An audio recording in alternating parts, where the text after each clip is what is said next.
నేను నా బంధువులకు నా కుటుంబానికి సాయం చేయను అని చెప్పి ప్రమాణ స్వీకారం చేసిన ముఖ్యమంత్రి నీ డిపార్ట్మెంట్లో నీ కింద ఉండే మున్సిపల్ డిపార్ట్మెంట్లో నీ బావమరిది ఏది 2 కోట్లు లాభం పోయిన సంవత్సరం అంతకుముందు సంవత్సరం ఆర్జించిన ఒక కంపెనీ కేవలం 2 crores ప్రాఫిట్ ఉన్న కంపెనీకి 1000 కోట్ల కాంట్రాక్ట్ ఇచ్చి అవినీతి జరగలేదంటే ఎవడన్నా ప్రపంచంలో నమ్ముతాడా?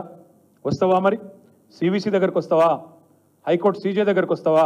నేను వస్తా, డేట్ చెప్పు, టైం చెప్పు, నువ్వే అపాయింట్మెంట్ తీసుకో, మంత్రి గారికి అంత చిత్తశుద్ధి ఉంటే రా, నేను వస్తా, వాళ్ళ విచారణ మొత్తం ఫైల్స్ పెట్టండి.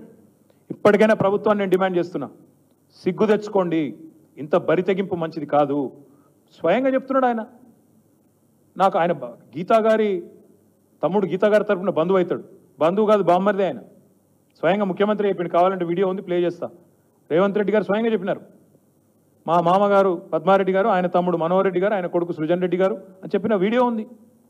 సొంత బామ్మరిదిని పట్టుకొని కాదంటారు ఎవరన్నా? నాకు అర్థం కాదు దీనికోసం.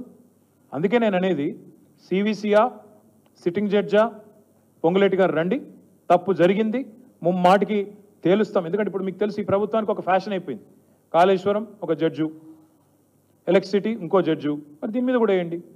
ఇప్పటికైనా ముఖ్యమంత్రికి నేను చెప్తా ఉన్నా, జరిగిన తప్పు ఒప్పుకోండి, టెండర్లు రద్దు చేయండి, మీరు వెంటనే ప్రాయశ్చిత్తం చేసుకోండి, లేకపోతే తప్పకుండా మీ పదవి ఊడుతుంది.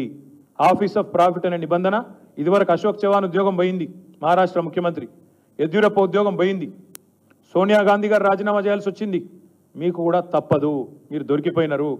సరే మంత్రి గారు హుంకారాలు గింకారాల గురించి, కొడంగల్ లిఫ్ట్ గురించి మళ్ళీ రోజు మాట్లాడతా, చాలా ఉంది.